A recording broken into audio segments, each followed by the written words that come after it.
You are about to discover something extraordinary. Inside your skull, right now, 3 pounds of tissue are performing feats that our most advanced supercomputers can't replicate.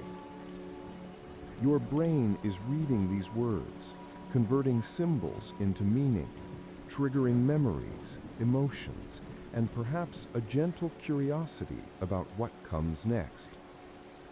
Yet, despite centuries of research, despite all our technological prowess, your brain remains the most mysterious object in the known universe.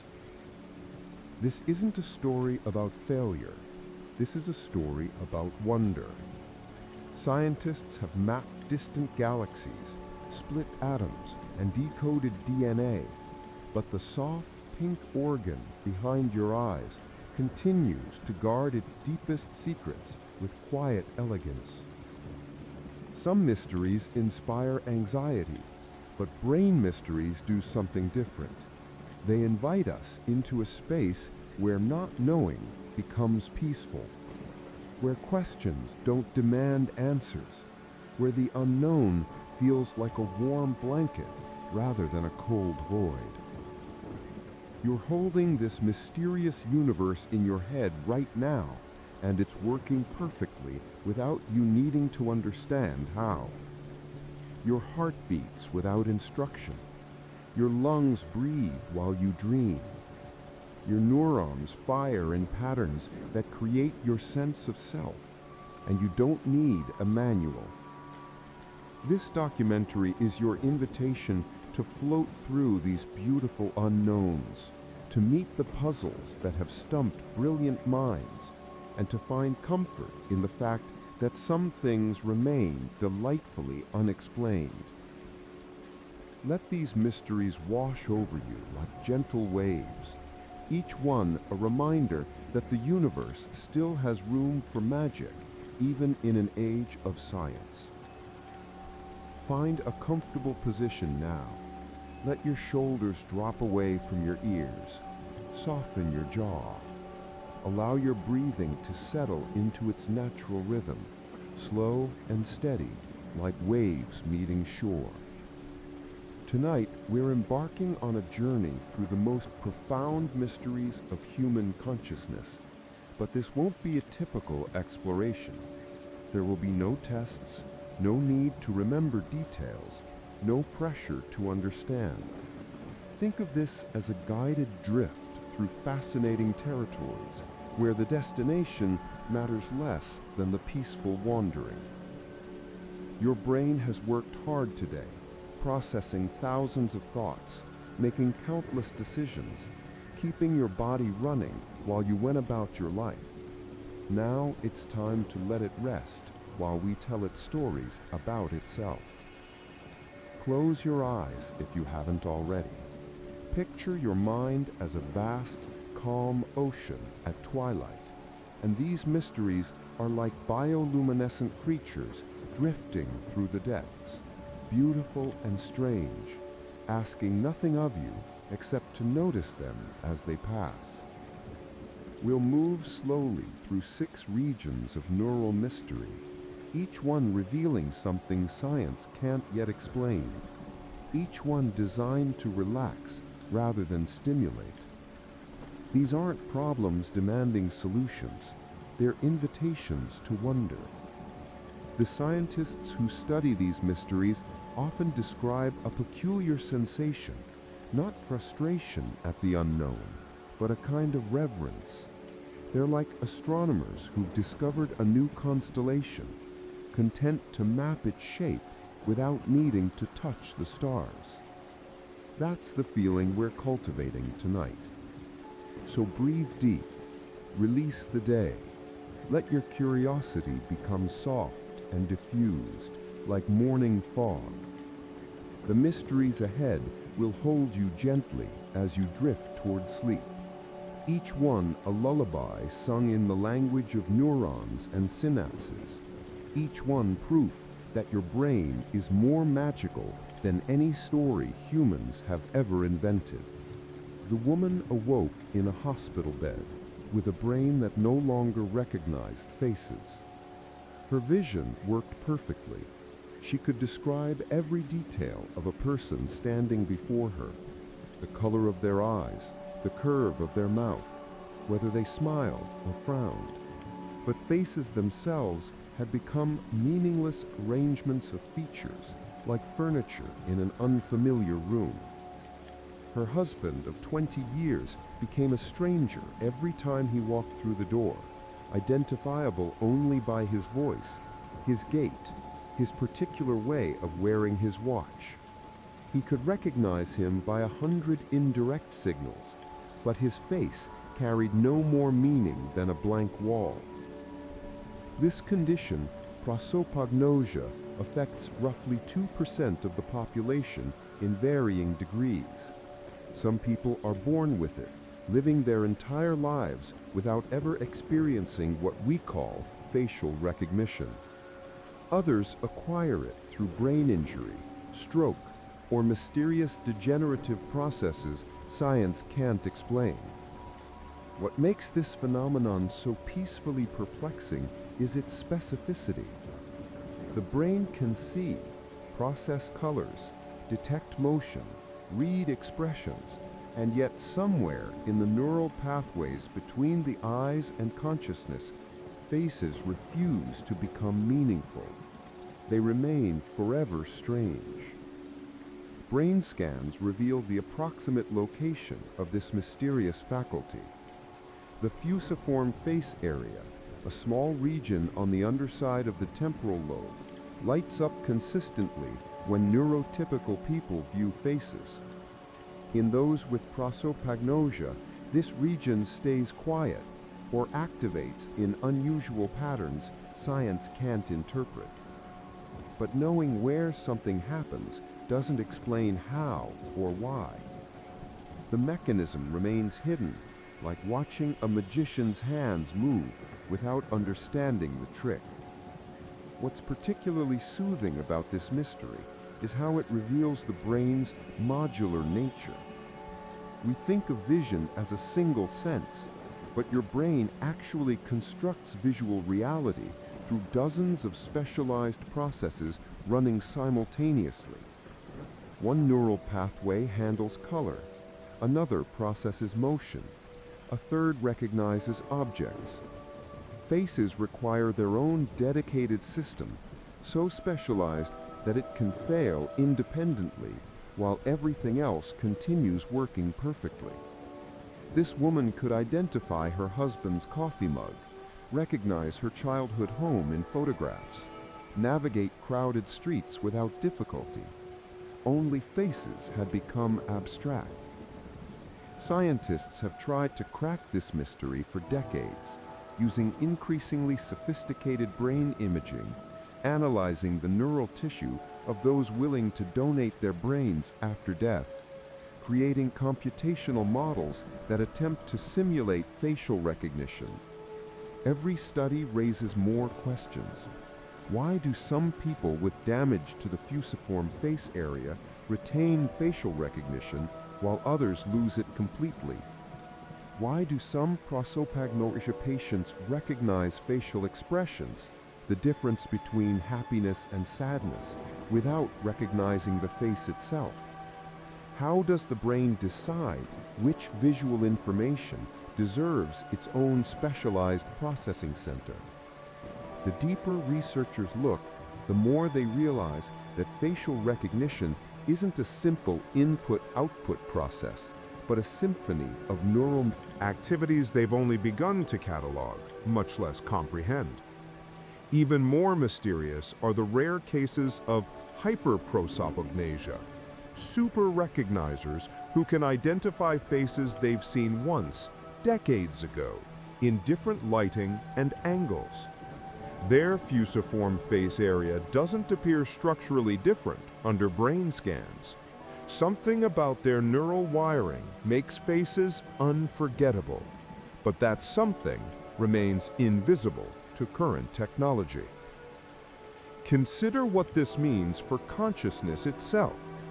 Your experience of seeing a face, the immediate recognition, The flood of associations and memories feels instantaneous and effortless. But this simplicity is an illusion.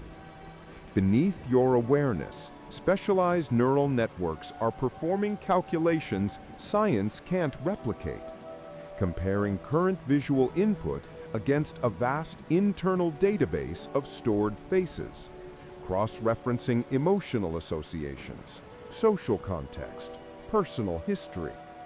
This all happens in milliseconds, so quickly you don't notice the work being done. The woman with prosopagnosia reveals what happens when one thread in this tapestry breaks. Reality continues, vision persists, but a crucial quality of human experience vanishes, leaving a gap shaped like recognition. She described it as living in a world of permanent strangers, where even her own reflection held no special significance. Mirror neurons, those remarkable cells that fire both when you perform an action and when you watch someone else perform it, function normally in prosopagnosia patients. They can feel empathy, understand social cues, read body language. But the deep recognition that comes from seeing a familiar face, that warm sensation of connection, remains forever out of reach. Some adapt remarkably well, developing elaborate compensatory strategies. They memorize voices, gaits, clothing preferences, contextual cues. They learn to fake recognition in social situations to avoid awkwardness. But the effortless recognition the rest of us take for granted stays mysterious to them, a sense they can't imagine any more than you can imagine a color you've never seen. Researchers have discovered that infant brains show preferential attention to faces within hours of birth, suggesting this innate facial recognition system seems to be part of our evolutionary heritage, crucial for bonding, social learning, survival. Yet its exact mechanism remains hidden in the brain's labyrinthine circuits, a biological black box that reliably produces the experience of recognition without revealing how the magic happens. Computational neuroscientists have created artificial neural networks that can recognize faces with superhuman accuracy, analyzing thousands of data points, comparing measurements, achieving identification rates that surpass human ability. But these machines don't experience recognition. They process patterns. The subjective quality of seeing a face and knowing it, that immediate felt sense of familiarity, can't be programmed because science doesn't understand what produces it in biological brains. The woman with prosopagnosia lives at the edge of this mystery, her condition a reminder that consciousness isn't a single unified thing, but a collection of specialized processes, each one mysterious in its own way, each one capable of failing independently, leaving gaps in the fabric of experience that science can observe but can't explain. Her brain continues generating consciousness, awareness, thoughts, emotions. Only faces have become forever foreign, a single thread pulled from the tapestry of perception, leaving a pattern science can describe but can't comprehend. This mystery doesn't need solving to be beautiful. And as you drift deeper into relaxation, consider how many similar mysteries might be operating in your own brain right now. Specialized systems performing miracles you never notice, each one a small impossibility science has cataloged but can't explain. But facial recognition isn't the only sensory mystery hidden in your neural architecture. There's another sense, perhaps the most mysterious of all, one that operates constantly without your conscious awareness, one that even neuroscientists struggle to define. This sense has no dedicated organ like the eyes or ears, no obvious location in the brain. Yet without it, you couldn't stand, walk, or know where your body ends and the world begins. Proprioception. The word sounds clinical, academic, almost forgettable, but the sense itself is miraculous. Right now, without looking, you know where your hands are. Close your eyes and touch your nose. You can do this effortlessly because proprioception tells you, with exquisite precision, the position of every body part in three-dimensional space. This isn't vision. This isn't touch. This is something else.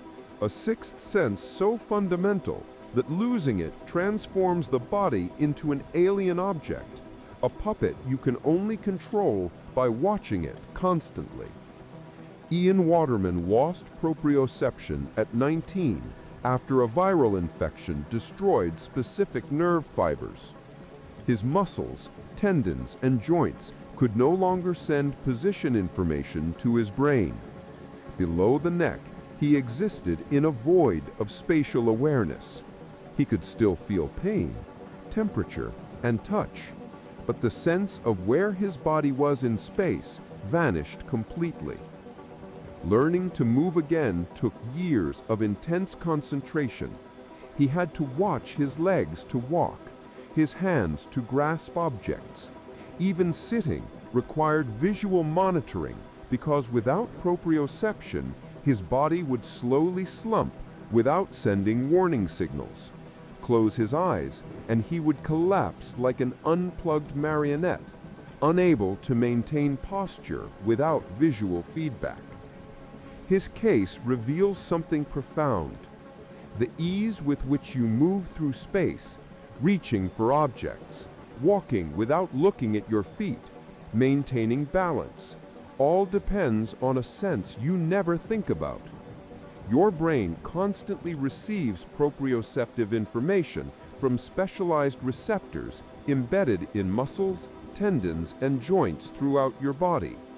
These receptors fire millions of signals every second, creating a detailed internal map of your physical form. But how does the brain transform these electrical impulses into the lived experience of embodiment? How do signals from scattered receptors become your sense of having a body? Science has identified the receptors, traced the neural pathways, mapped the brain regions that process proprioceptive data. The primary somatosensory cortex handles much of this information, particularly the postcentral gyrus, a strip of brain tissue running across the top of your head like a headband. Yet identifying where something happens doesn't explain the experience itself. You don't experience proprioception as data processing. You experience it as certainty, as immediate knowledge of bodily position. This transformation from signal to experience remains unexplained, a gap in scientific understanding that grows more puzzling the closer researchers examine it. Some neuroscientists theorize that proprioception isn't a single sense, but a complex integration of multiple input streams.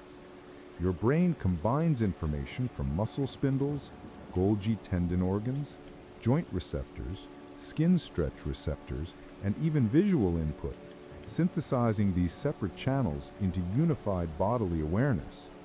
But integration theories only push the mystery deeper. How does the brain know how to combine these signals? What creates the unified experience from disparate inputs?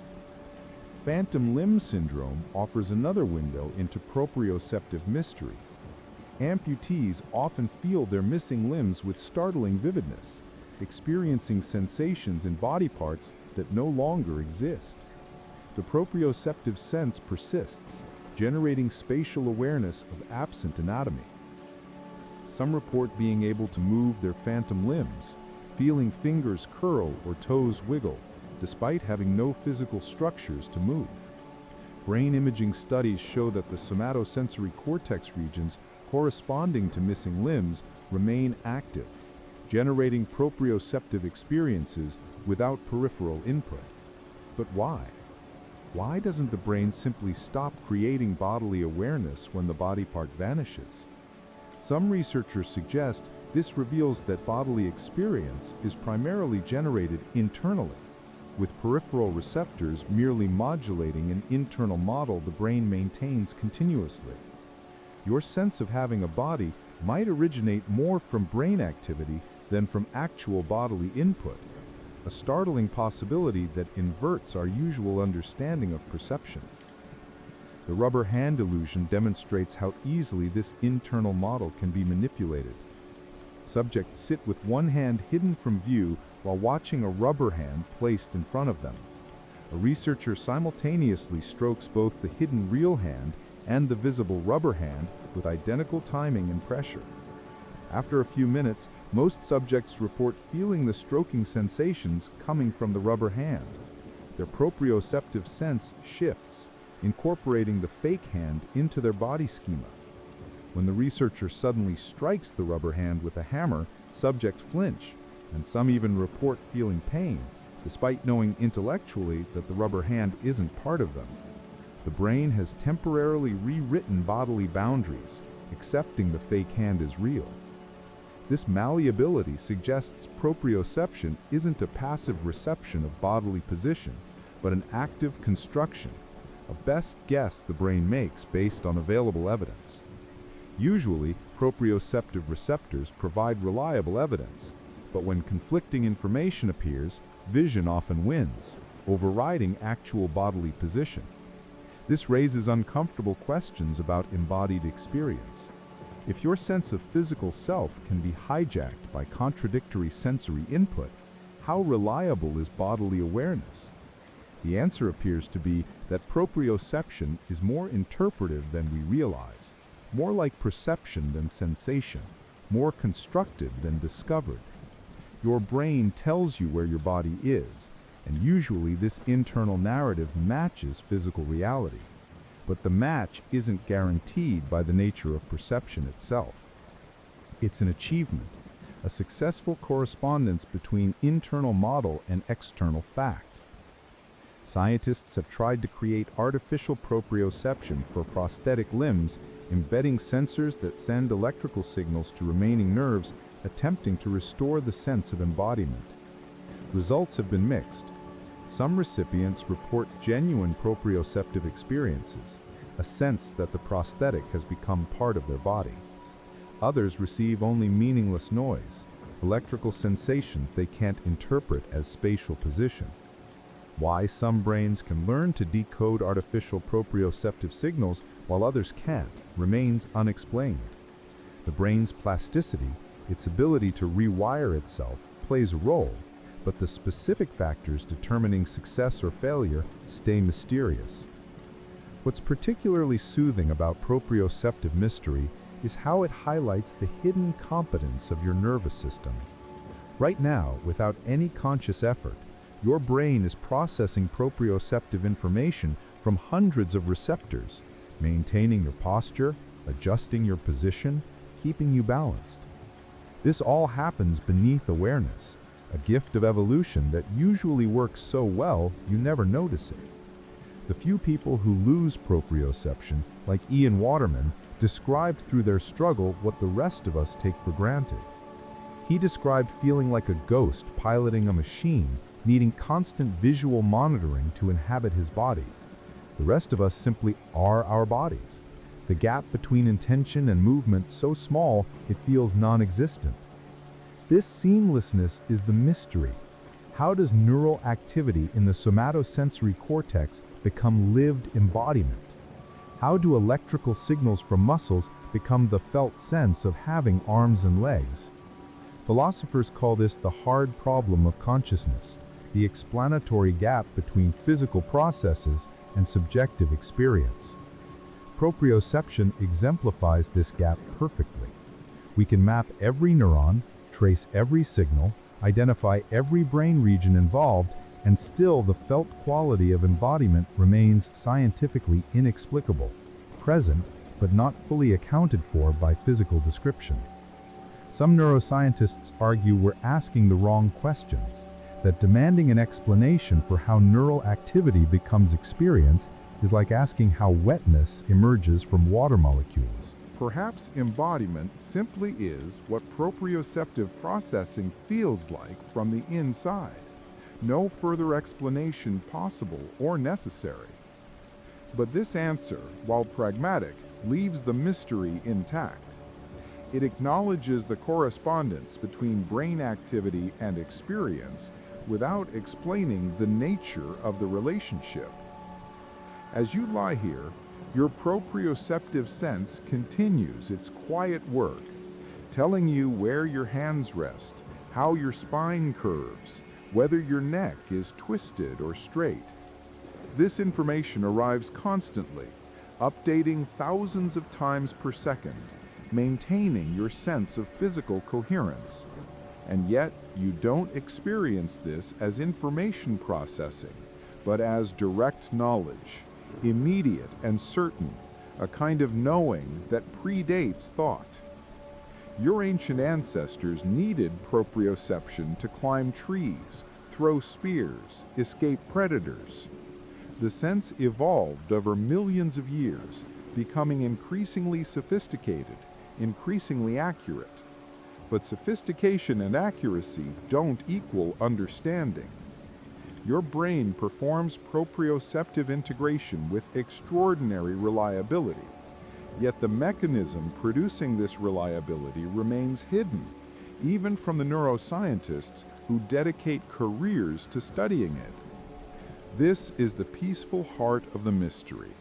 Your body knows itself without needing to understand how. Your brain generates embodied consciousness without requiring you to comprehend the process. You are carried by systems too complex for current science to fully explain, systems that work reliably despite their inscrutability. Let this be comforting rather than unsettling. Your proprioceptive sense has functioned perfectly for your entire life without you knowing how it works.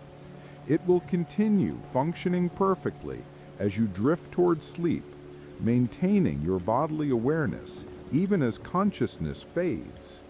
A faithful servant that never demands attention, never requires understanding, simply performs its mysterious work in the darkness of neural tissue, translating chemical and electrical signals into the profound experience of being embodied, of being here, in this specific configuration of matter, in this particular moment, whole and present and mysteriously alive. The next mystery awaits, perhaps even stranger than embodiment, a phenomenon that occurs every night when consciousness fragments into the bizarre theater of dreams. You spend roughly 6 years of your life dreaming. That's more time than you'll spend eating, exercising, or traveling. Every night, your brain generates elaborate scenarios, complete with characters, settings, emotions, and narratives that often feel absolutely real until you wake. Dreams have fascinated humans for millennia, inspiring prophets, artists, scientists, philosophers. Yet, despite this intense interest, despite thousands of research studies, despite sophisticated brain imaging and countless theories, science still can't definitively explain why we dream or how dreams are generated. The mystery becomes even more intriguing when you consider the strangeness of the dreaming experience itself. In dreams, you accept impossibilities without question. Dead relatives speak to you, and this seems normal. You fly without wings and feel no surprise. Time collapses, locations merge, identities shift. Your childhood home contains rooms from your workplace. Your mother has your colleague's face. You're simultaneously 12 years old and your current age. Logic suspends itself. Cause and effect become suggestions rather than rules. And while dreaming, you typically don't notice any of this as strange. Only upon waking does the bizarreness become apparent. What state of consciousness allows you to experience profound irrationality as perfectly reasonable? The question has puzzled neuroscientists for generations. Dreams occur primarily during REM sleep, rapid eye movement sleep, a phase characterized by specific brainwave patterns, temporary muscle paralysis, and yes, rapid movements of the eyes beneath closed lids. Brain scans during REM sleep reveal something fascinating and mysterious. The visual cortex becomes highly active, generating imagery despite closed eyes and darkness. The emotional centers, particularly the amygdala, show intense activation, creating the powerful feelings that often accompany dreams. Meanwhile, the prefrontal cortex, responsible for logic, planning, and reality testing, shows dramatically deactivation. This deactivation might explain dream bizarreness. Without the prefrontal cortex maintaining logical coherence, consciousness becomes unmoored from rational constraints, free to combine elements in impossible ways. But this explanation, while plausible, remains incomplete. Reduced prefrontal activity explains the acceptance of impossibility, but not the generation of specific dream content. Why do you dream about childhood homes and not tropical beaches? Why does your subconscious populate dreams with certain people and not others? What determines the narrative, however fragmented, that links dream events? These questions have no conclusive answers. Sigmund Freud famously proposed that dreams represent wish fulfillment, symbolic expressions of repressed desires. Carl Jung suggested dreams access a collective unconscious, archetypal imagery shared across humanity. Modern neuroscientists offer more mechanistic theories. The activation synthesis hypothesis proposes that dreams result from the brain trying to make sense of random neural firing during sleep, creating narratives from noise. The threat simulation theory suggests dreams evolved to help us rehearse responses to dangerous situations, explaining why so many dreams involve anxiety, pursuit, or conflict. The memory consolidation theory posits that dreams reflect the brain sorting and storing memories, explaining why dream content often mixes recent experiences with older memories. Each theory has supporting evidence and significant gaps. REM sleep clearly plays a role in memory consolidation. Studies show that learning improves after REM-rich sleep, and dream content often incorporates recent experiences. But if dreams only serve memory processing, why the elaborate narratives? Why the emotional intensity? Random neural firing might trigger dream imagery, but randomness alone can't explain the coherent, though strange, stories that dreams tell. Threat simulation might account for anxiety dreams, but not the bizarre, non-threatening dreams that compose much of dream content. The truth likely involves multiple functions operating simultaneously, but this complexity makes the mystery deeper rather than shallower. Perhaps the most puzzling aspect of dreams is consciousness itself during sleep. When you dream, you're experiencing a form of consciousness that feels real, that generates emotions, that processes sensory information generated internally rather than from the external world. You exist in a reality your brain creates entirely from neural activity without external input. This should be impossible, or at least require explanation. How does the brain maintain self-awareness during sleep? Who is the you experiencing the dream? Studies of lucid dreaming, where the dreamer becomes aware they're dreaming while remaining asleep, add another layer of mystery. Lucid dreamers can sometimes control dream content, making conscious decisions within the dream state. Brain scans of lucid dreamers show increased activity in the prefrontal cortex compared to normal REM sleep, suggesting that regaining some executive function allows metacognition, thinking about thinking, even while asleep. But the mechanism enabling this state remains unclear. Why can some people lucid dream naturally while others never do? What neural switch flips to allow consciousness of consciousness during sleep? Training in lucid dreaming often involves reality testing while awake, regularly questioning whether you're dreaming, hoping this habit will transfer to sleep. For some people this works, for others it doesn't.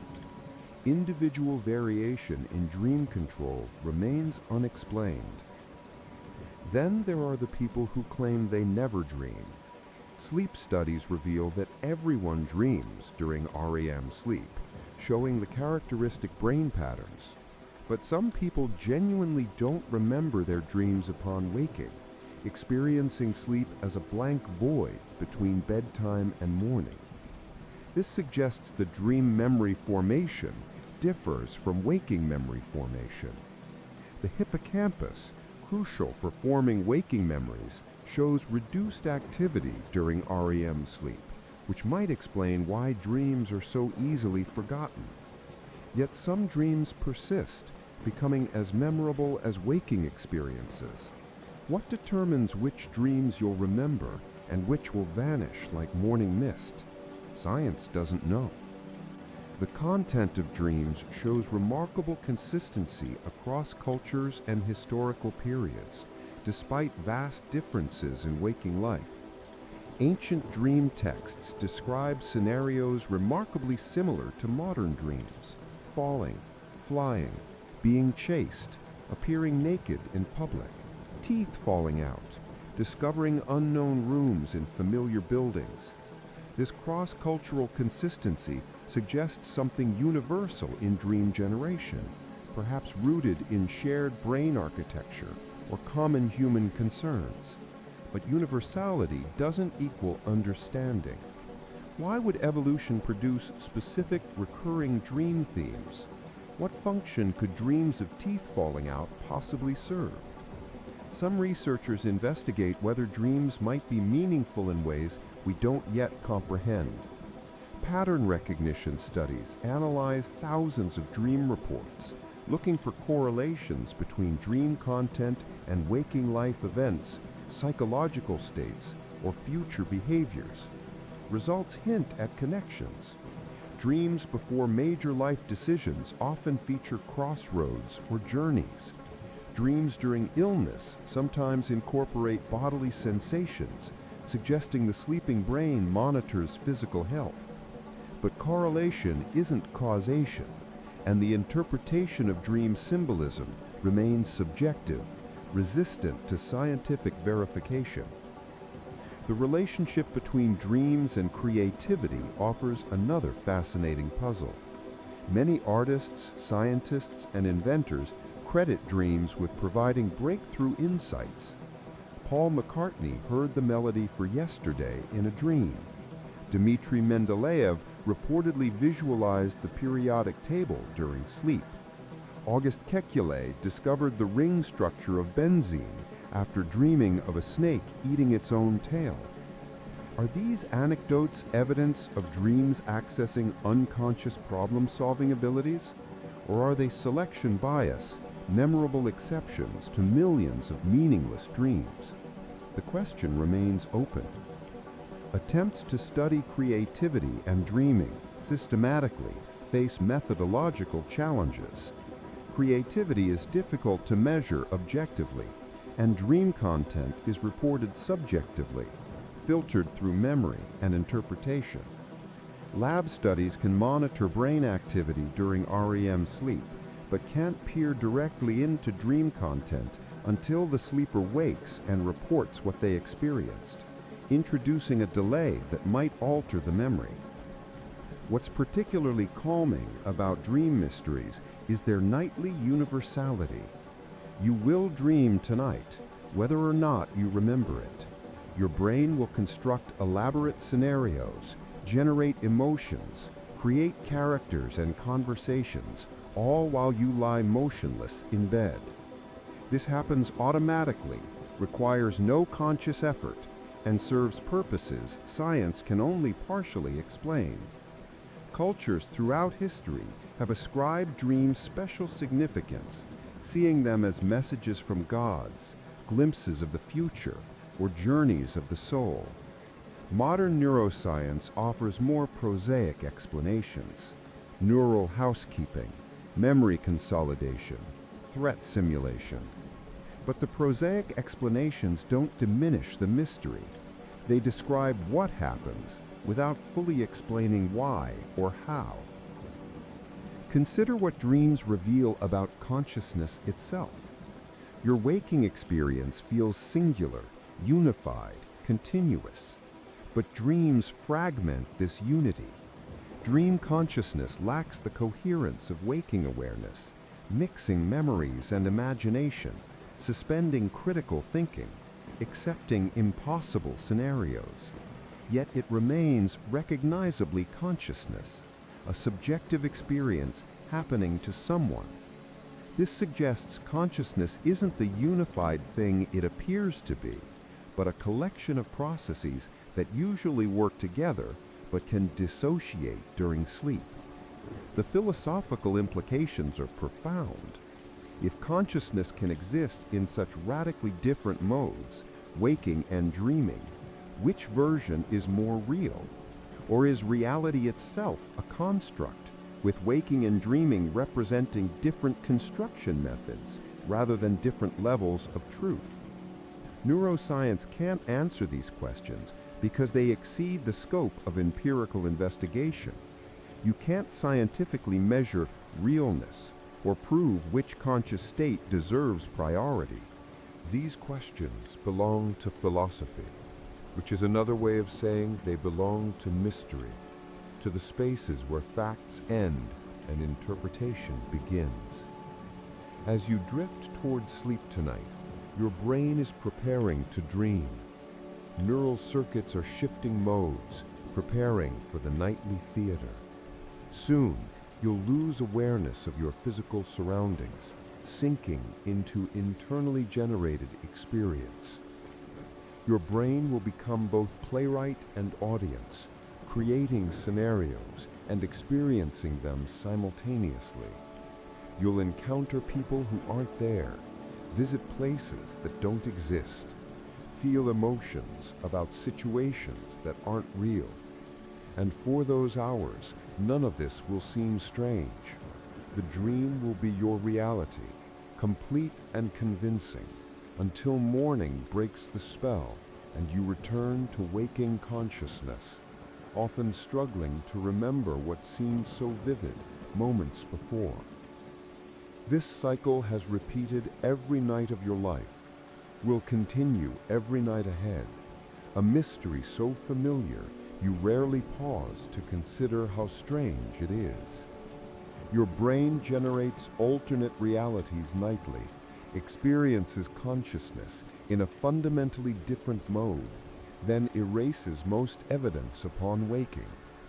Science observes this process, measures its brain correlates, proposes theories, but the felt experience of dreaming, the subjective quality of that strange consciousness, remains beyond complete explanation, a nightly reminder that your inner life exceeds scientific capture.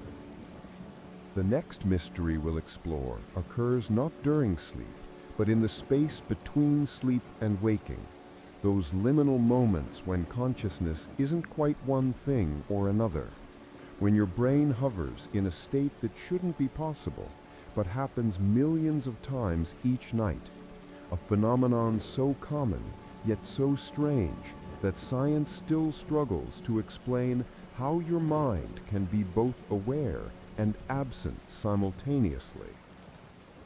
The alarm sounds, and you reach to silence it, your hand moving with purpose, navigating space accurately, despite your eyes being closed, despite your mind being foggy, despite feeling not quite conscious.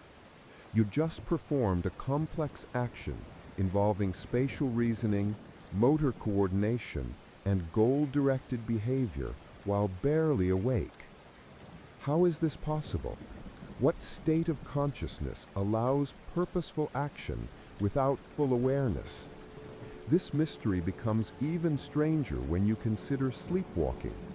People in this state can navigate stairs, open doors, prepare food, sometimes even drive cars, performing sequences of behavior that require sensory processing, motor control, and decision-making, all while remaining asleep by most definitions. Scans of sleepwalkers reveal something fascinating and inexplicable. Parts of the brain associated with movement and spatial navigation show high activity, similar to waking states. Meanwhile, regions associated with consciousness, memory formation, and executive function remain in sleep mode, showing the slow wave patterns characteristic of deep sleep. The brain is simultaneously awake and asleep, conscious and unconscious, a hybrid state that shouldn't be possible if consciousness is a unified phenomenon. Science calls this disassociated arousal, which is more a description than an explanation. The term acknowledges that different brain systems can operate in different states simultaneously, but doesn't reveal the mechanism enabling this dissociation or explain the subjective experience, if any, occurring during these episodes. Most sleepwalkers have no memory of their nocturnal activities. They wake in unfamiliar locations with no explanation for how they got there. Some remember fragments, dreamlike impressions mixed with vague awareness of movement. A few report a strange intermediate state, knowing they were moving but unable to fully awake, trapped in a liminal space between sleep and waking. This suggests consciousness exists on a spectrum rather than as a binary switch. You're not simply awake or asleep, but can occupy various intermediate states, each with different characteristics, different relationships between awareness and behavior. The boundaries between states are fuzzy, permeable. Your brain can slip between them without you noticing the transition. What triggers these transitions remains mysterious. Sleepwalking often runs in families, suggesting genetic components, but no specific genes have been definitively identified.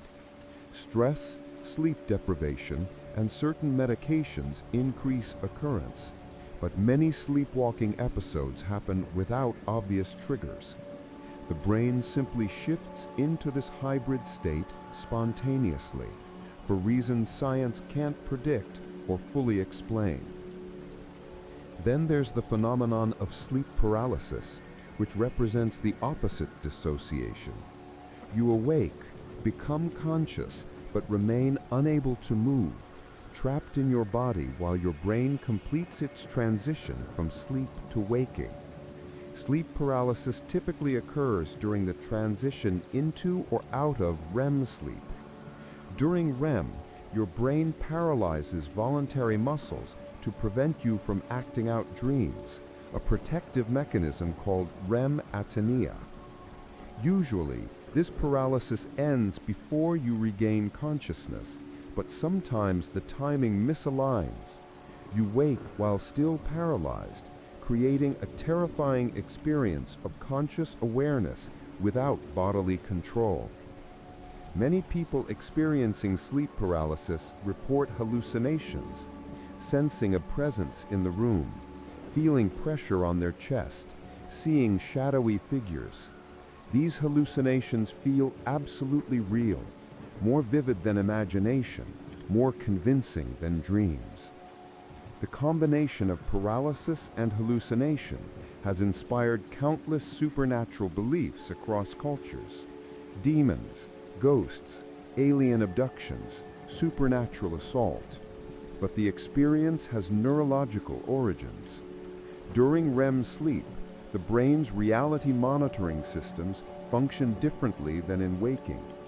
The same deactivation of the prefrontal cortex that allows dream bizarreness also reduces the brain's ability to distinguish internally generated imagery from external perception. When you wake during REM atonia, consciousness returns, but REM state reality monitoring persists. Your brain generates imagery, as it does during dreams, but you experience it while conscious, creating hallucinations that feel utterly real. Why does the brain generate specifically threatening imagery during sleep paralysis? Why not pleasant hallucinations? One theory suggests that the paralysis itself triggers fear responses, and the brain, trying to explain this fear, generates threatening imagery to match the emotion. Another theory proposes that REM sleep preferentially activates the amygdala, the brain's fear center, and waking during REM means waking into a fear state, which then influences hallucination content. Neither theory fully explains the consistency of sleep paralysis hallucinations across cultures and time periods. The sense of a malevolent presence, the feeling of being held down, the shadowy figures, these appear too consistently to be random.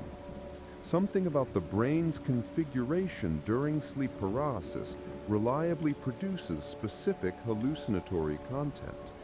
But what? The mechanism remains unclear.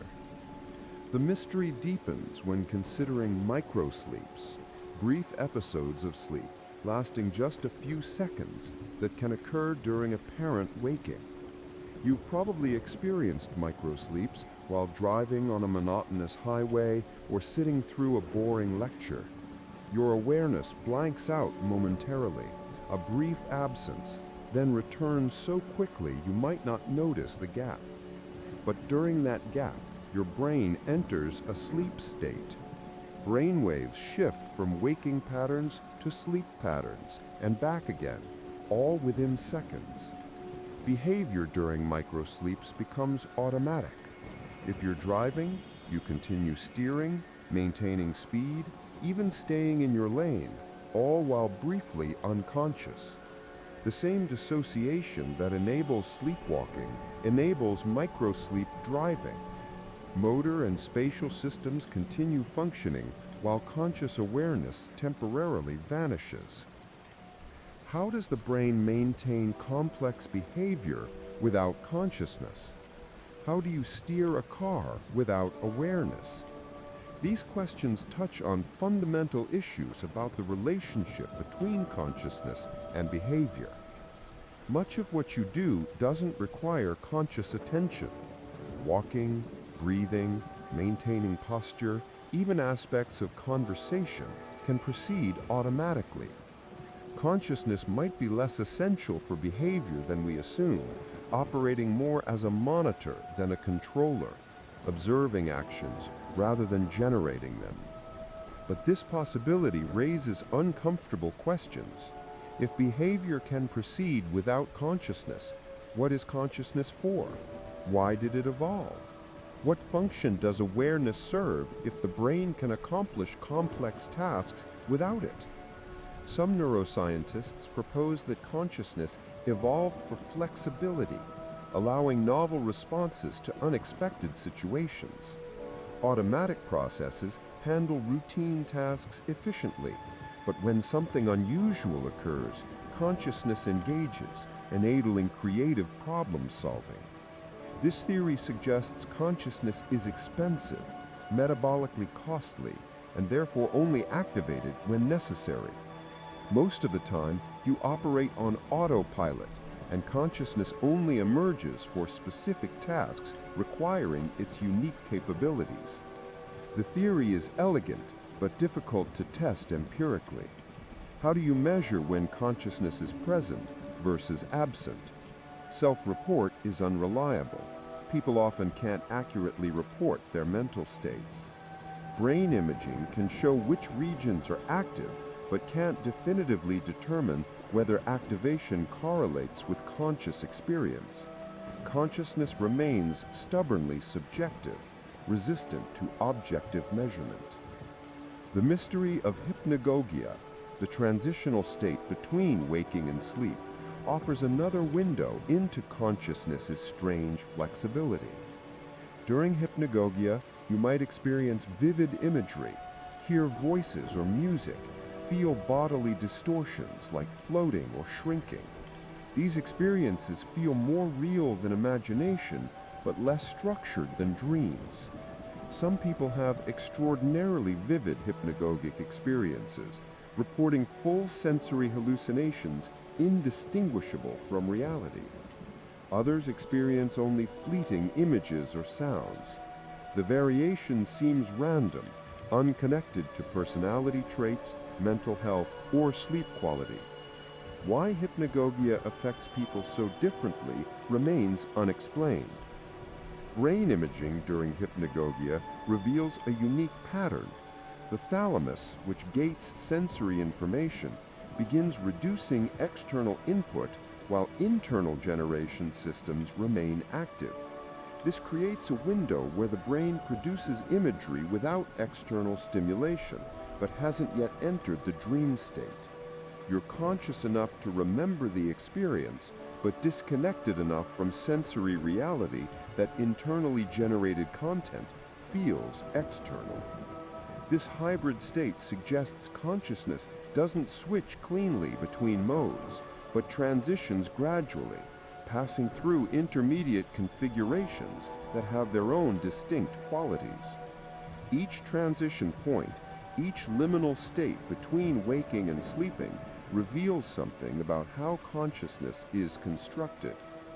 Your subjective experience feels continuous, but beneath this continuity, your brain is constantly shifting between different configurations, different relationships between awareness and activity, different modes of processing information.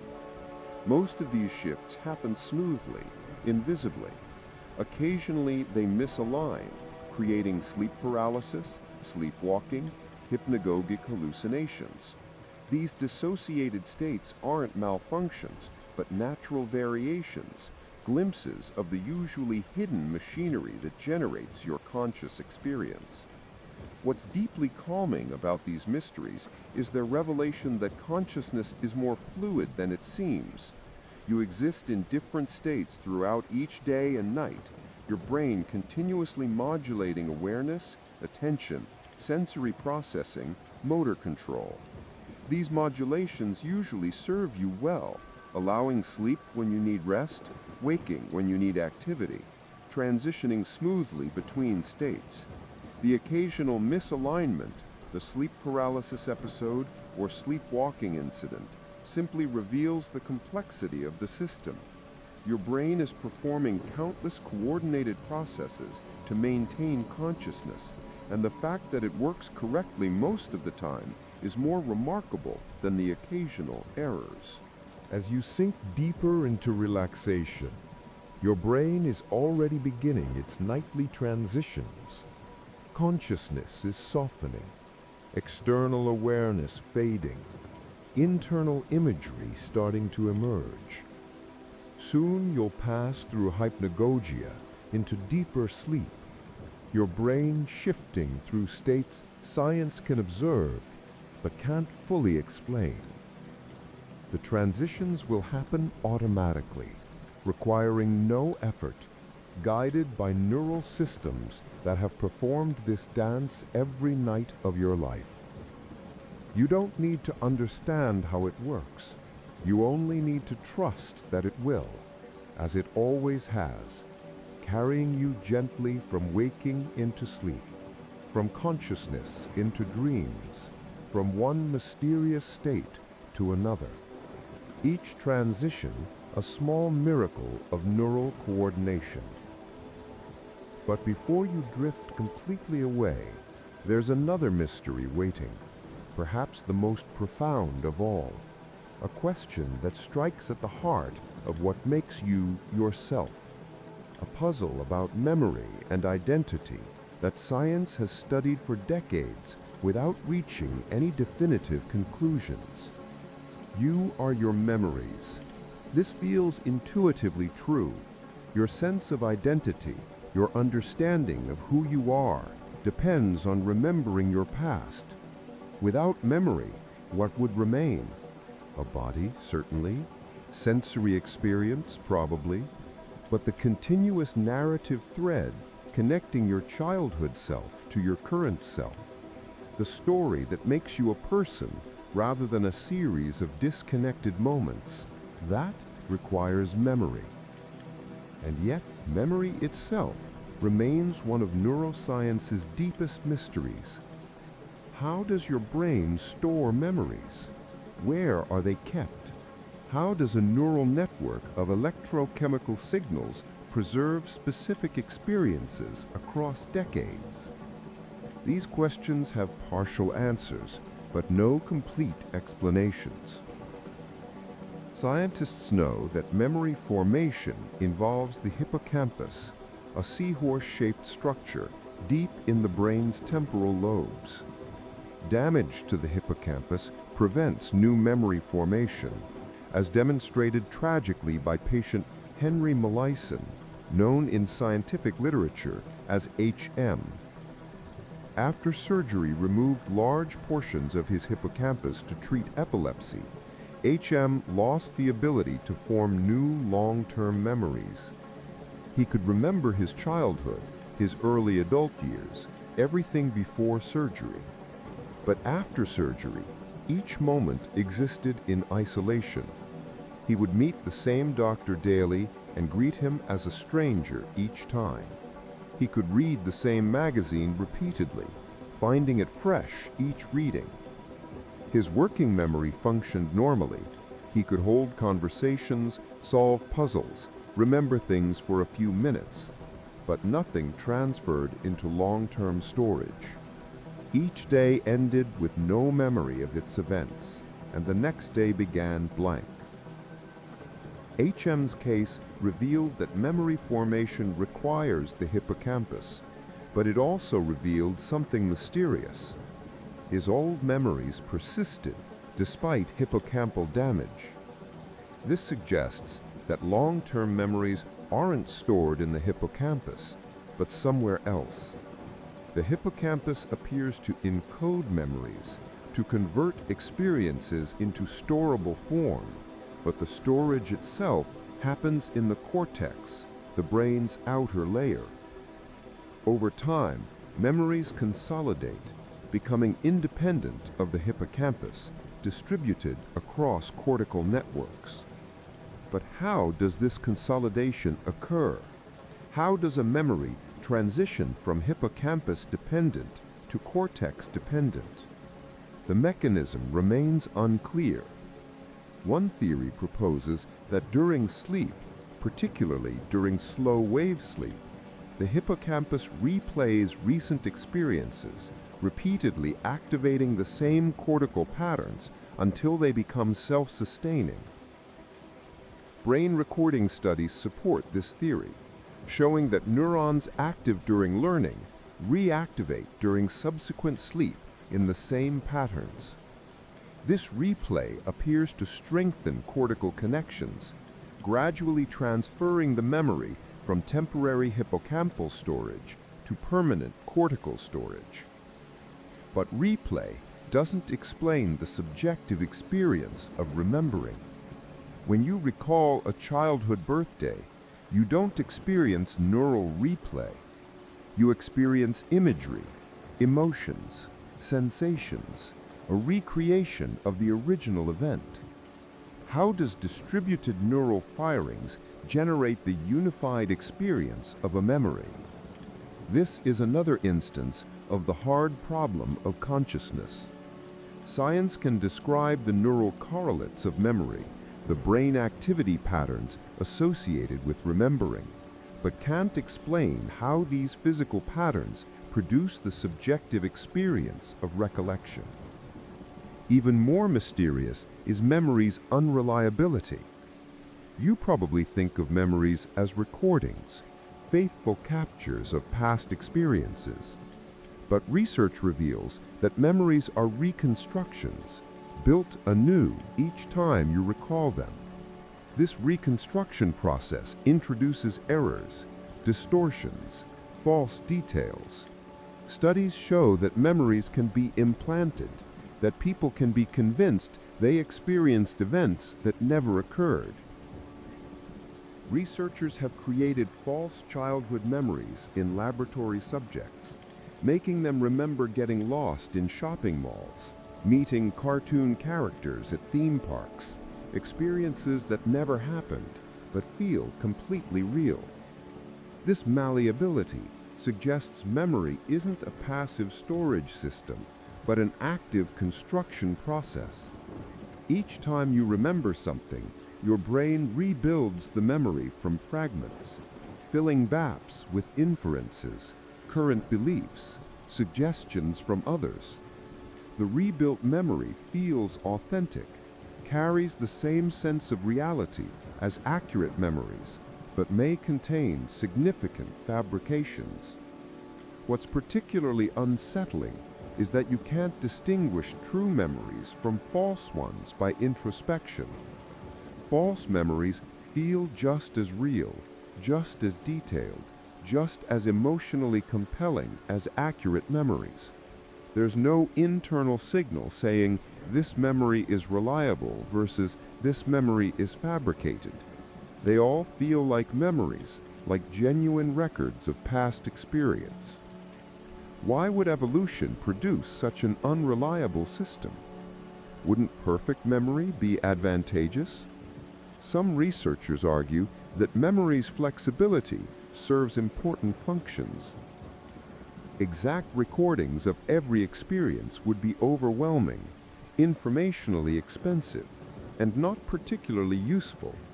What matters isn't perfect recall, but extracting meaning, patterns, lessons from experience. Memory's reconstructive nature allows generalization, pattern recognition, flexible application of past learning to new situations. You don't need to remember every specific time you touched a hot stove. You need to extract the general principle that hot stoves cause pain, then apply this principle in varied contexts. Reconstruction enables this abstraction. But this explanation, while plausible, doesn't fully account for memory's specific characteristics. Why do some memories remain vivid for decades, while others fade within days? Why can you remember embarrassing moments from childhood with excruciating detail, but forget important conversations from last week? The factors determining memory persistence remain incompletely understood. Emotional intensity matters. Strongly emotional experiences tend to become vivid, lasting memories. The amygdala, the brain's emotion center, modulates memory formation in the hippocampus, strengthening encoding of emotional experiences. This makes evolutionary sense.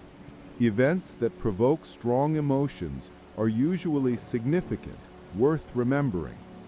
But emotional intensity doesn't guarantee memory persistence. Many intense experiences fade, while trivial moments sometimes remain crystalline for unknown reasons. Then there's the phenomenon of childhood amnesia. Most people can't remember anything before age 3 or 4, despite children younger than this clearly forming memories. They can recall yesterday's events, recognize familiar people, navigate their environment. But these early memories don't persist into adulthood. Something about the developing brain prevents early experience from becoming permanent long-term memories. Several theories attempt to explain childhood amnesia. The rapid neural development occurring in early childhood might interfere with memory consolidation. Language development might play a role, with verbal encoding helping stabilize memories. Changes in self-concept might matter, as young children have different senses of self than older children and adults, making early memories difficult to integrate into later identity. But no theory fully explains why this amnesia is so complete. why essentially no one remembers being 2 years old, despite the brain clearly being active, learning, experiencing during those years. Some people claim to remember their birth, or infancy, or being in the womb. Neuroscientists are skeptical of these claims. The infant hippocampus likely can't encode memories in ways that persist into adulthood.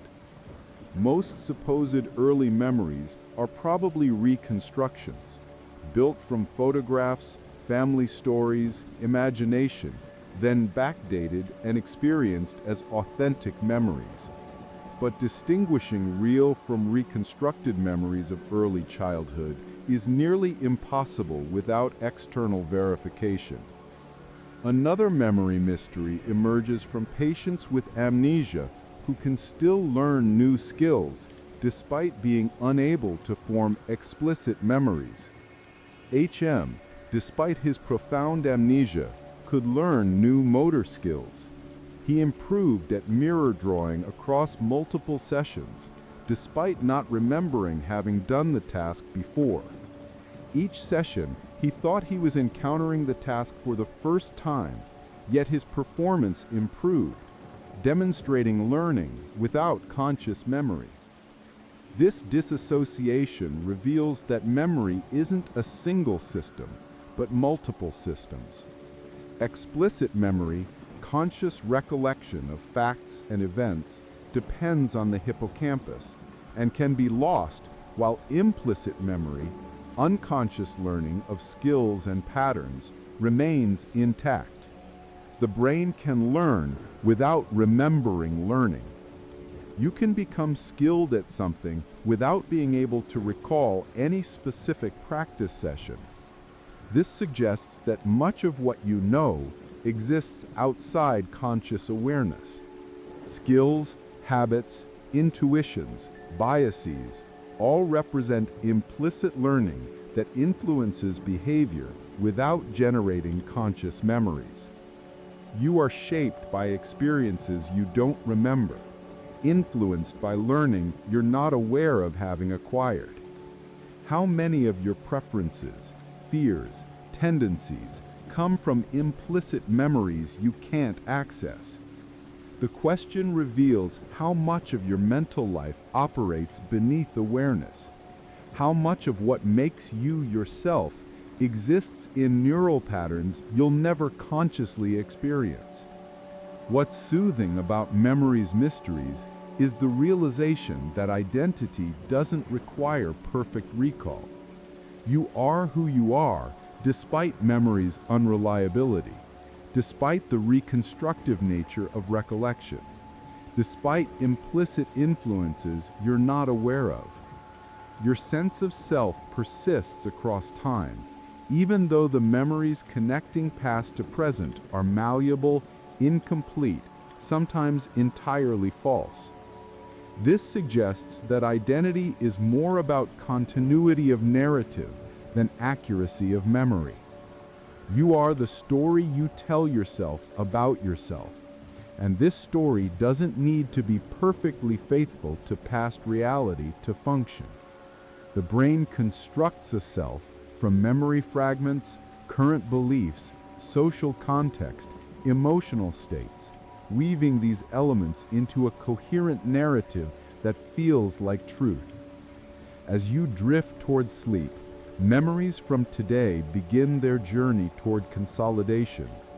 Your hippocampus will replay experiences, strengthening some, allowing others to fade. By morning, some of today will be remembered, some forgotten, some distorted in ways you won't notice.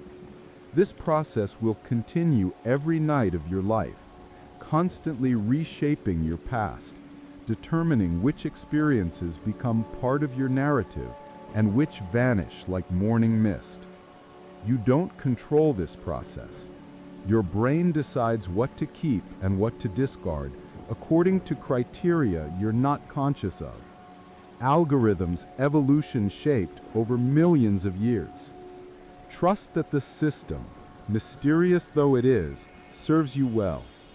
The memories that persist are usually the ones worth keeping, and the memories that fade are usually ones you don't need. Your brain is wiser than your conscious mind in this regard, curating your past to create a usable present, maintaining identity without drowning you in details. Let your memories settle. Let today's experiences sink into neural networks, finding their place in the vast architecture of your past. Some will remain accessible, ready to be reconstructed when needed. Others will contribute to implicit knowledge, shaping you without being remembered. Both forms of memory, explicit and implicit, conscious and unconscious, make you who you are. And who you are is enough, complete, whole. Even though you can't remember most of what you've experienced, even though your memories are reconstructions rather than recordings, even though the system is mysterious and fallible, you exist now, in this moment, and that existence doesn't depend on perfect memory, but on the continuous flow of consciousness. Which brings us to our next mystery, perhaps the most fundamental question neuroscience faces. What is consciousness? You're experiencing it right now, this very moment, the felt quality of being aware, of having subjective experience. You see, hear, think, feel, and there's something it's like to be you, having these experiences. This seems obvious, undeniable, yet consciousness remains the most perplexing phenomenon in neuroscience, perhaps in all of science. We can't define it precisely, can't measure it objectively, can't explain how it arises from physical processes. The philosopher David Chalmers called this the hard problem of consciousness, explaining how physical processes in the brain give rise to subjective experience. We can explain many things about the brain. We understand vision's neural pathways, memories, molecular mechanisms, emotions' chemical basis. But understanding how neurons produce the subjective experience of seeing red, remembering your childhood, feeling joy, this remains unexplained. Science can correlate brain activity with conscious states. When you see red, specific visual cortex neurons fire. When you feel happy, dopamine levels increase. But correlation isn't explanation. Knowing that specific neurons fire when you see red doesn't explain why firing neurons produce the subjective experience of redness. Why doesn't neural activity happen in darkness without any accompanying experience? Why is there something it's like to be you instead of nothing? Some philosophers argue this question is unanswerable, that consciousness is fundamentally inexplicable by physical science. Others believe we simply haven't found the right approach yet, that future neuroscience will crack the hard problem of consciousness. Both positions remain speculative because we lack even a clear framework for what an answer would look like. The philosopher Thomas Nagel illustrated consciousness's peculiarity by asking, what is it like to be a bat? Bats navigate using echolocation, emitting ultrasonic calls and interpreting returning echoes. This creates a sensory experience completely foreign to human perception. We can study bat neurology, understand echolocation's mechanics, but we can't know what echolocation feels like from the inside, what it's like to experience the world as a bat does. This limitation isn't due to insufficient information, but to consciousness's essentially subjective nature. No amount of objective data can capture subjective experience. You can't describe the experience of seeing red to someone who's been blind from birth, not because your description is inadequate, but because experiences can't be communicated fully, only undergone. This presents a fundamental problem for science. which deals in objective third-person descriptions. Consciousness is irreducibly first-person, experienced from within, inaccessible to external observation. Neuroscience can study consciousness's correlates, the brain activities associated with conscious states, but the experience itself remains private, knowable only to the being having it. One popular theory attempting to explain consciousness is integrated information theory, or IIT, proposed by neuroscientist Giulio Tononi. IIT suggests that consciousness corresponds to integrated information, that a system is conscious to the degree it integrates information in a unified, irreducible way. According to IIT, consciousness isn't a special property of brains, but a fundamental feature of certain information processing systems. Any system that integrates information above a certain complexity threshold would be conscious, potentially including computers, thermostats, even atoms, though to vastly different degrees. IIT makes predictions testable with brain imaging, measuring information integration in different brain states. Studies show that information integration decreases during unconscious states like deep sleep or anesthesia, supporting the theory. But IIT's implications are bizarre. If consciousness is just integrated information, then many non-biological systems might be conscious. Does your smartphone have some minimal experience? Does the internet? These questions sound absurd, but follow logically from IIT's premises.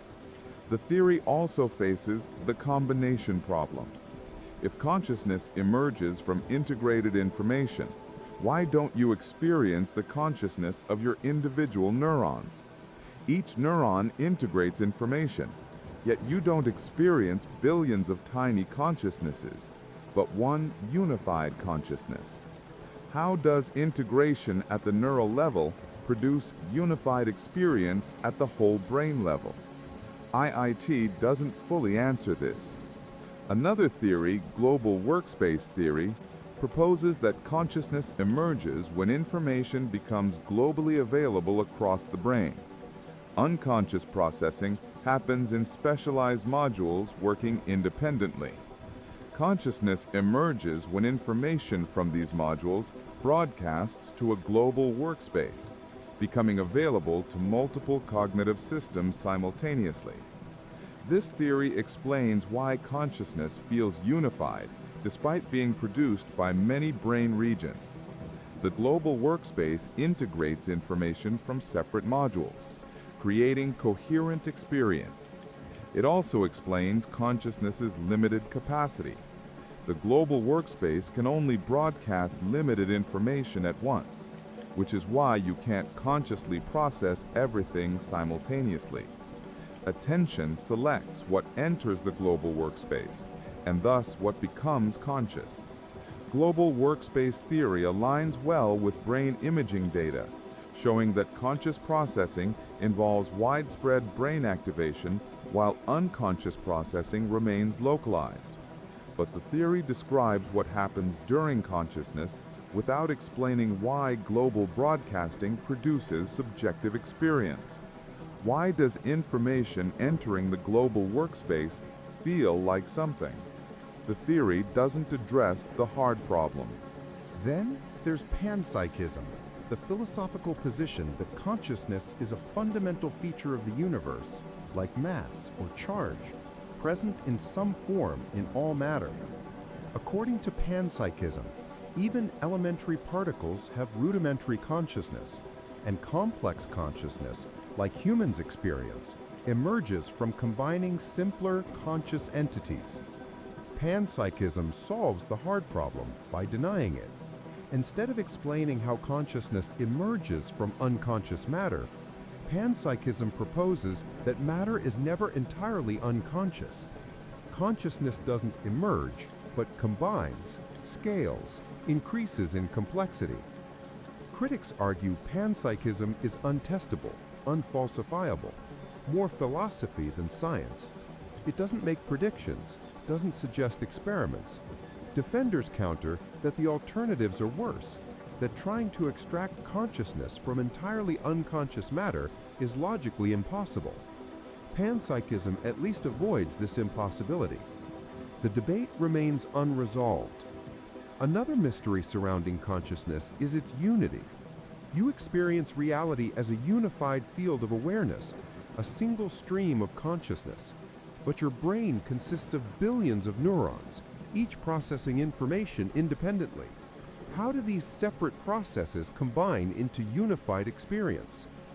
The binding problem asks how the brain integrates information from different senses, different brain regions, different processing streams into coherent consciousness. When you see a red ball, color processing happens in one brain region, shape processing in another, motion detection in a third. Yet you don't experience separate qualities of redness, roundness, and movement. You experience a unified object, a red ball moving. How does the brain bind these separate processes into unified perception? One proposal involves neural synchrony. Neurons processing related information fire synchronously, in phase with each other. This synchronized firing might tag information as belonging together, solving the binding problem.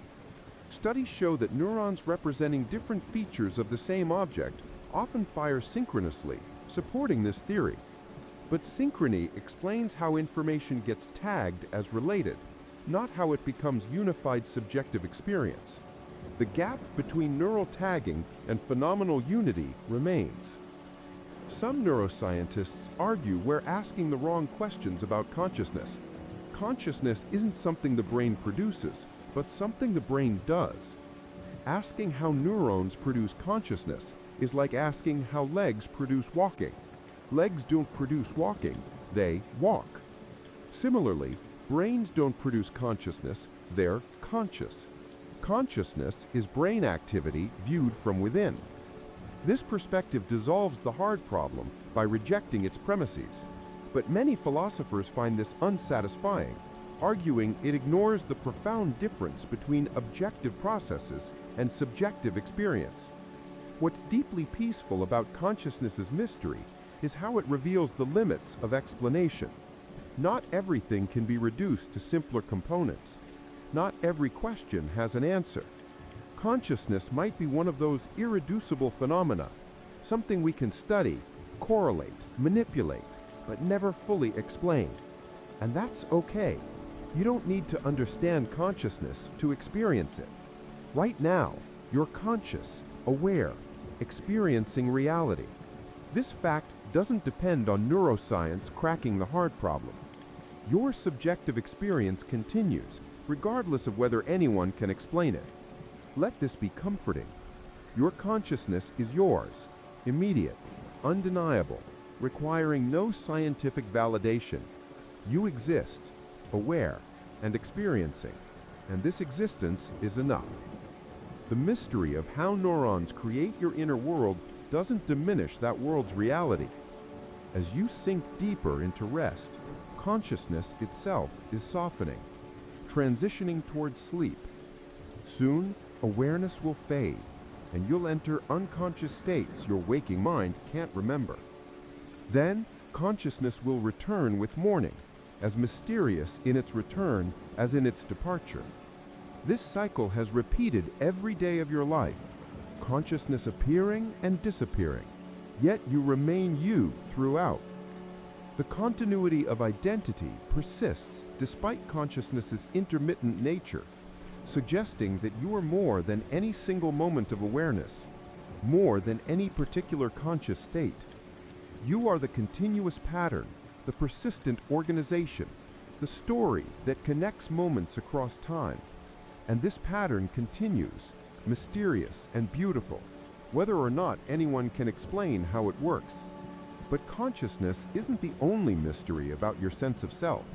There's another question, equally profound, about the boundary between you and the world, about where your mind ends and reality begins. This mystery might be the strangest of all. Right now, you're certain you know where you are. You can feel your body, sense your surroundings, distinguish yourself from the environment. The boundary between self and world seems obvious, clear, undeniable. Yet this boundary is more mysterious and permeable than you might imagine. Your brain constructs the sense of self from sensory information, neural models, predictive processes, and sometimes this construction produces experiences that challenge everything you think you know about where you end and the world begins. Out-of-body experiences represent one such challenge. People report floating above their physical bodies, looking down at themselves from external perspectives. During medical emergencies, some patients describe viewing resuscitation efforts from ceiling vantage points, reporting accurate details they couldn't have seen from their physical position. Skeptics argue these reports result from prior knowledge, lucky guesses, or false memories. Believers suggest consciousness can separate from the body. Neuroscience offers a different explanation. Out-of-body experiences might result from disruptions in multisensory integration, particularly the vestibular system, which processes balance and spatial orientation. Neuron regions responsible for integrating visual, vestibular, and proprioceptive information to create bodily self-consciousness include the temporoparietal junction. Damage or disruption to this region can produce out-of-body sensations. Neuroscientists have even induced out-of-body experiences in laboratory settings using virtual reality and conflicting sensory signals. But inducing an experience doesn't fully explain it. Why does multisensory disruption produce the specific sensation of viewing yourself from outside, rather than some other form of disorientation? Why does the experience feel so real, so convincing? People who've had out-of-body experiences often describe them as more real than normal perception, not hallucinations, but hyper-real experiences that feel more authentic than everyday awareness.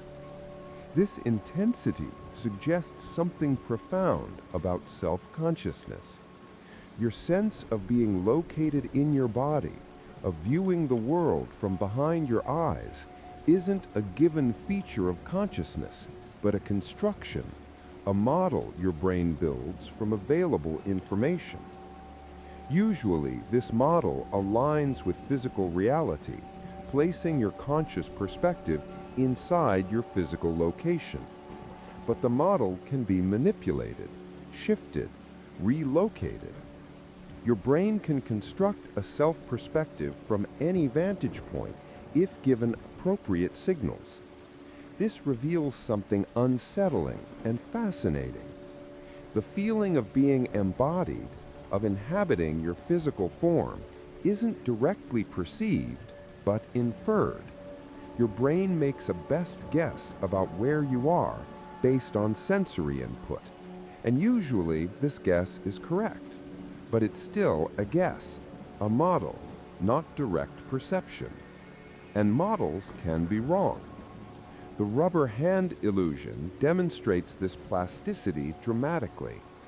When you watch a rubber hand being stroked while your real hand, hidden from view, is stroked simultaneously, your brain begins treating the rubber hand as yours.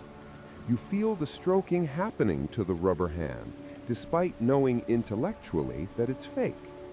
When the rubber hand is threatened with a knife, you flinch, your body responding as if the fake hand is real. This illusion works because your brain uses temporal correlation to determine body boundaries.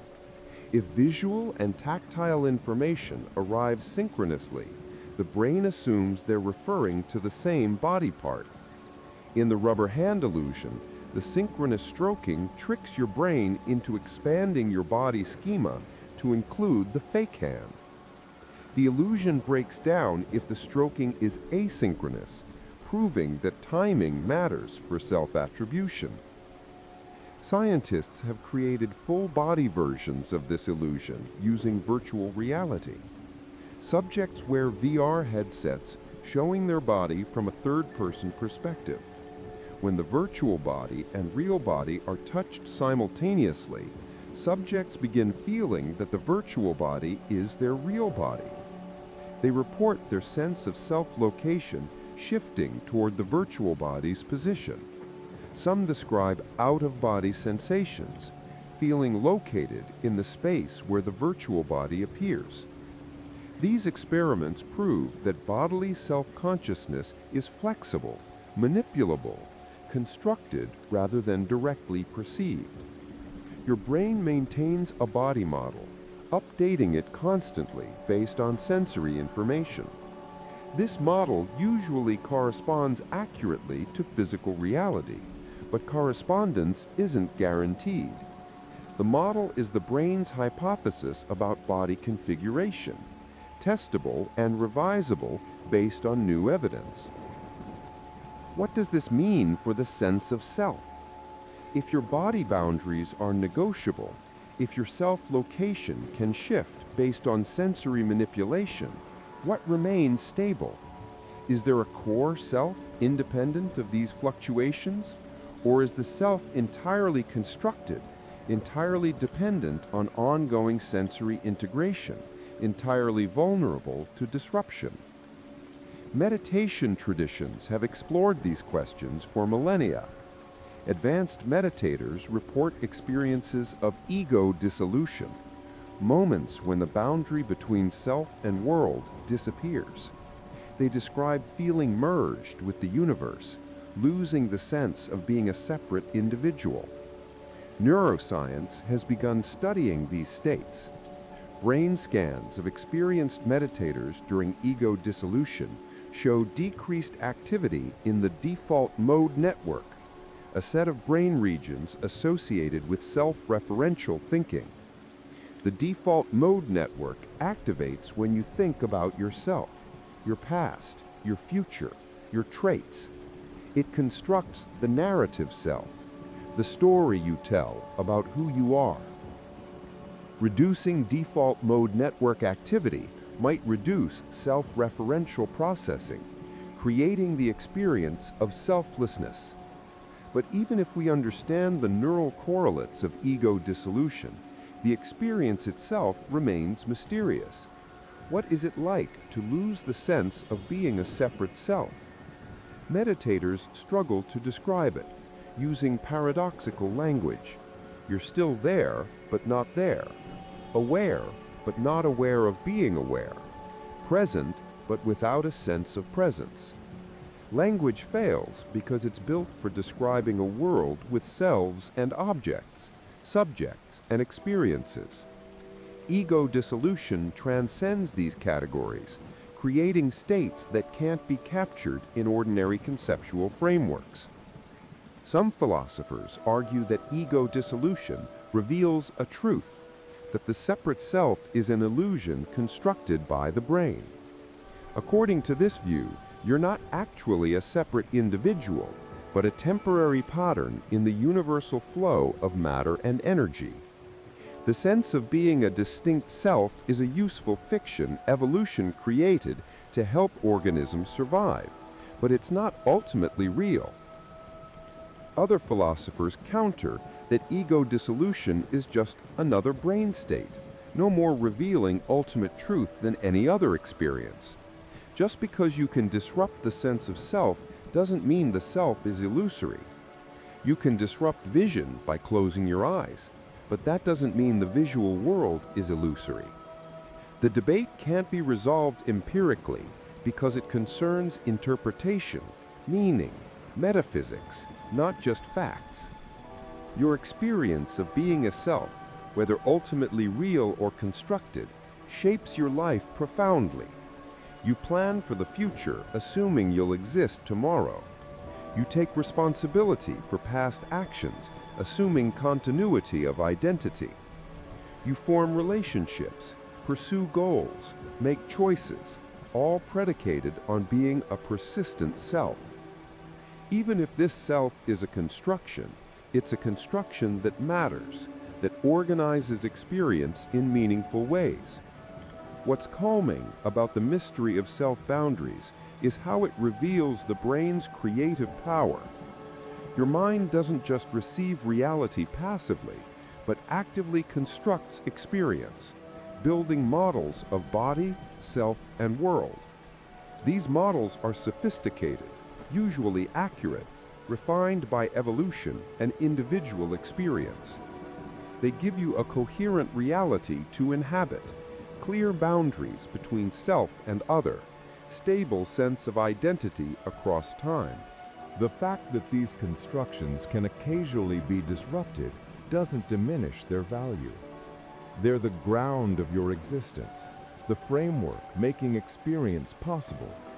Without them, you'd have raw sensory data, but no coherent world, no stable self, no capacity for action or planning.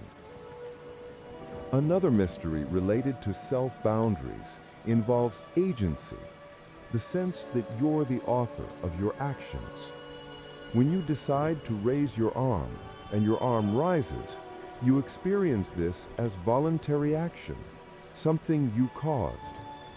But neuroscience has discovered something troubling.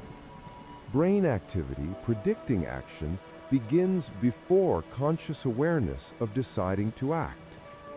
In famous experiments by Benjamin Libet, subjects decided spontaneously when to press a button while their brain activity was recorded. Libet found that brain activity predicting the button press began about half a second before subjects reported consciously deciding to press.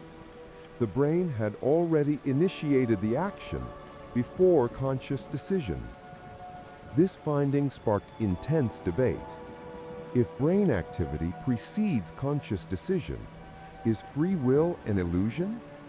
Are you just a passenger in your body, watching actions that your unconscious brain has already decided?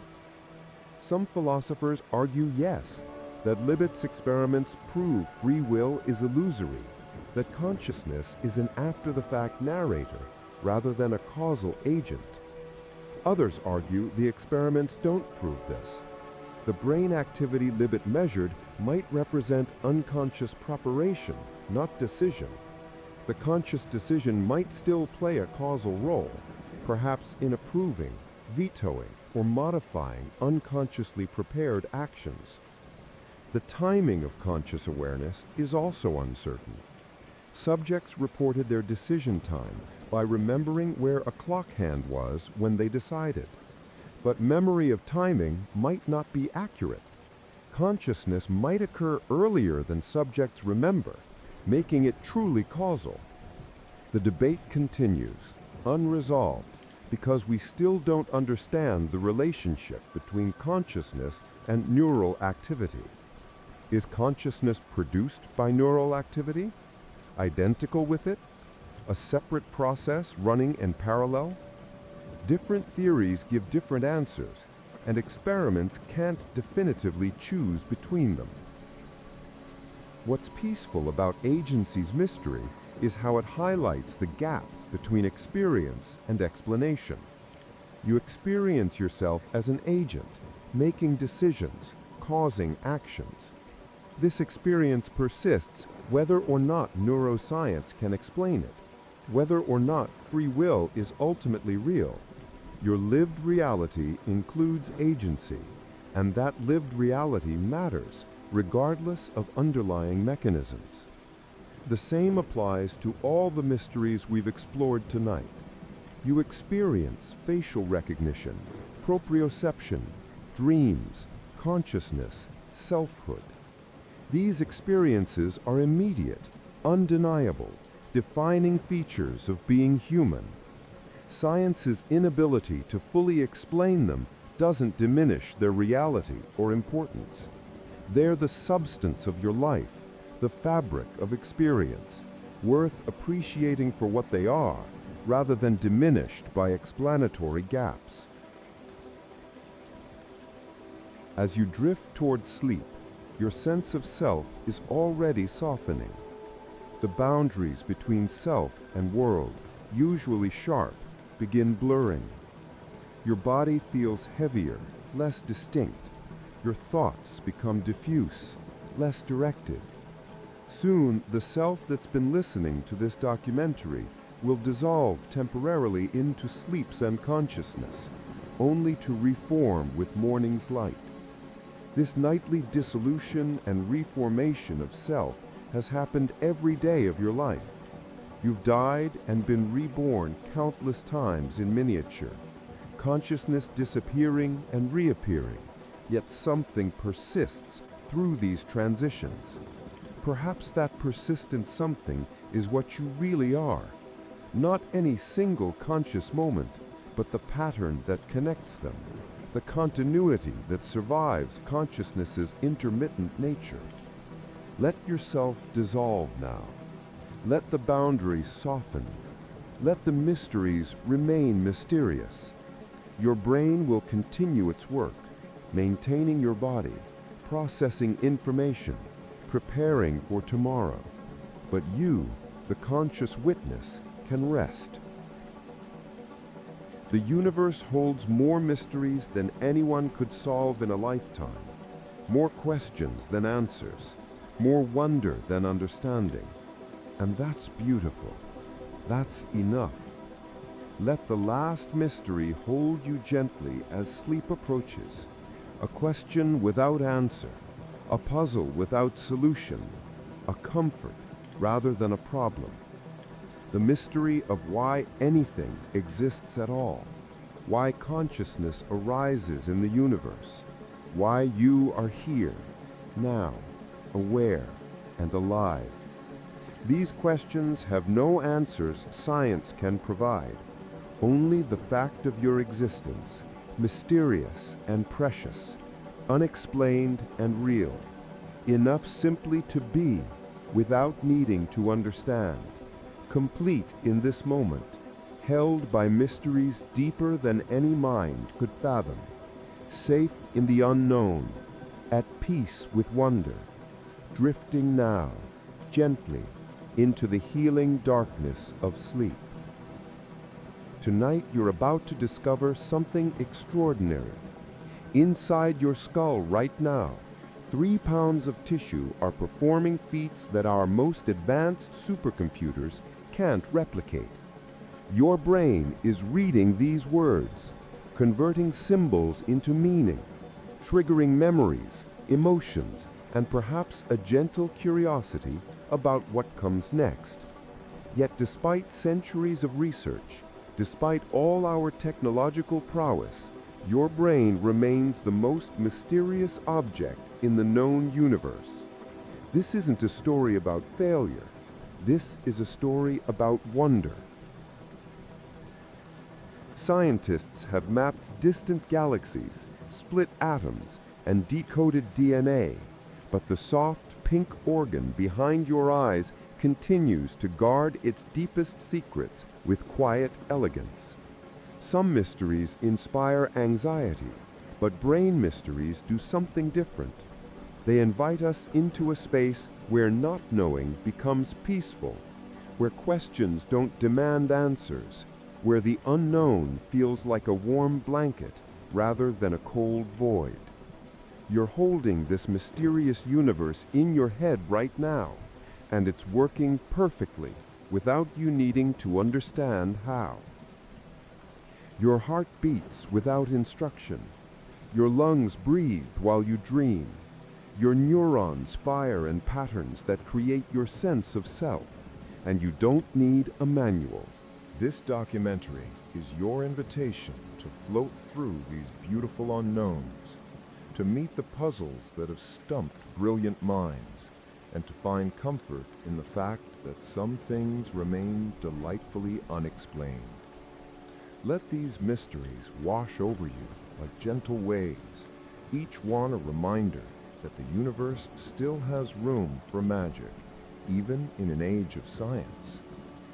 Find a comfortable position now. Let your shoulders drop away from your ears. Soften your jaw. Allow your breathing to settle into its natural rhythm, slow and steady, like waves meeting shore. Tonight, we're embarking on a journey through the most profound mysteries of human consciousness. But this won't be a typical exploration. There will be no tests, no need to remember details, no pressure to understand.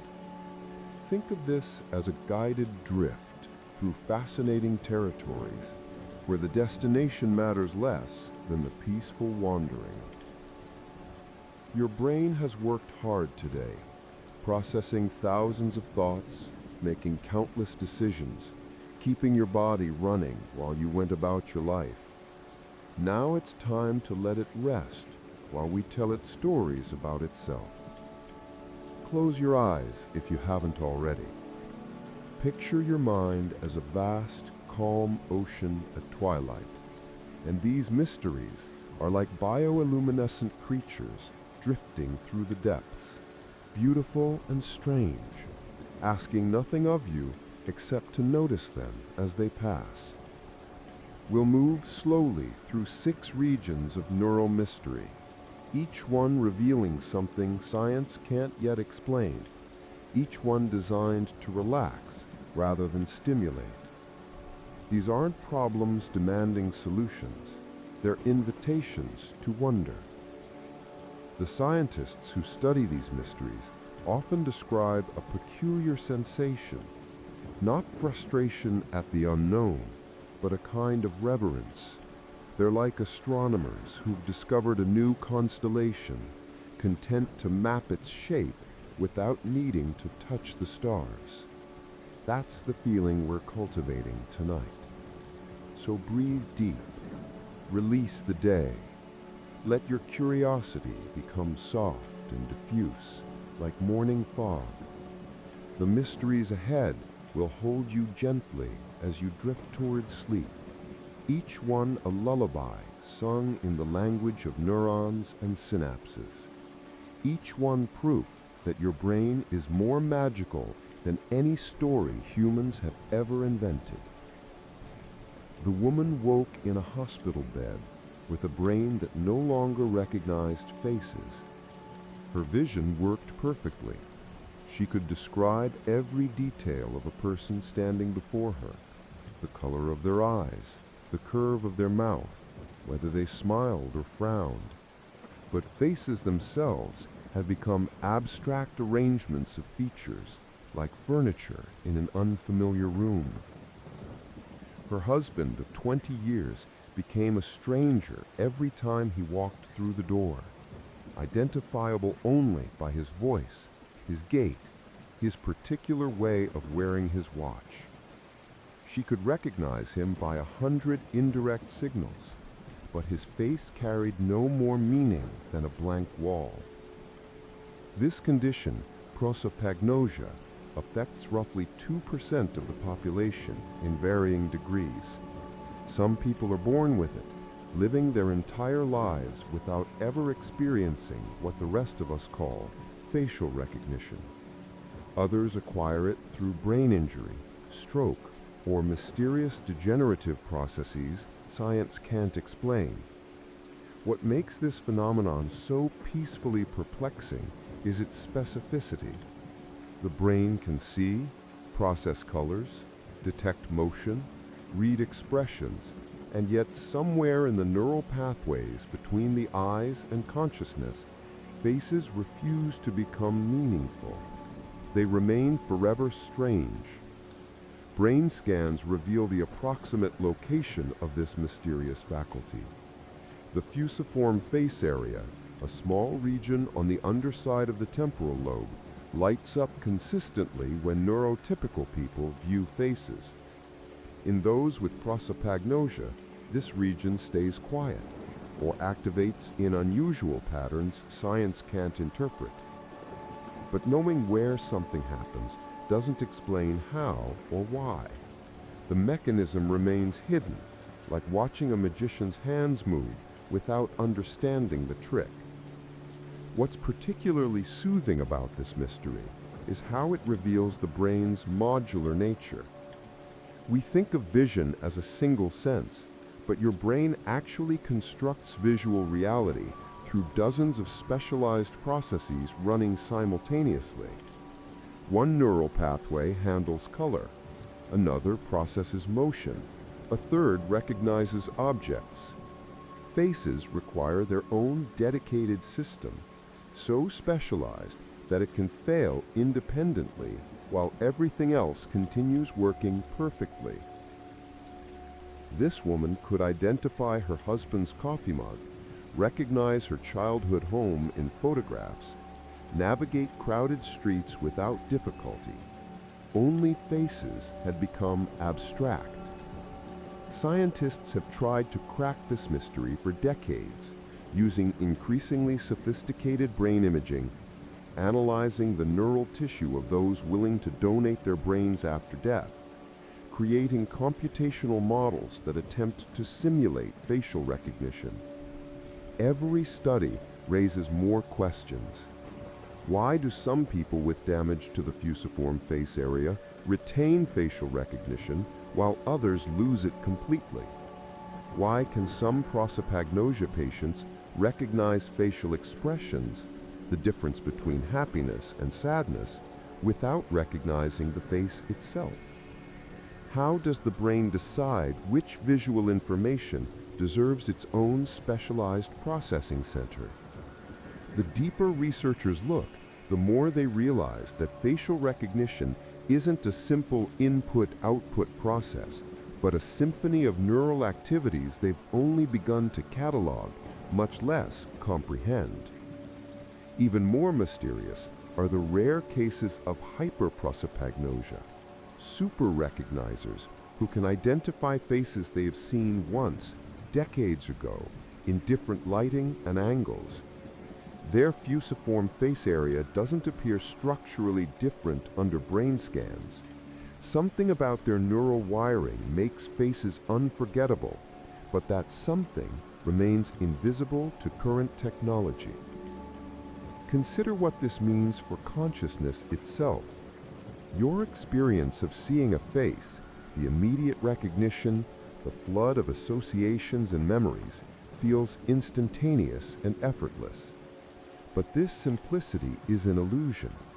Beneath your awareness, specialized neural networks are performing calculations science can't replicate, comparing current visual input against a vast internal database of stored faces, cross-referencing emotional associations, social context, personal history. This all happens in milliseconds, so quickly you don't notice the work being done. The woman with prosopagnosia reveals what happens when one thread in this tapestry breaks. Reality continues, vision persists, but a crucial quality of human experience vanishes, leaving a gap shaped like recognition. She described it as living in a world of permanent strangers, where even her own reflection held no special significance.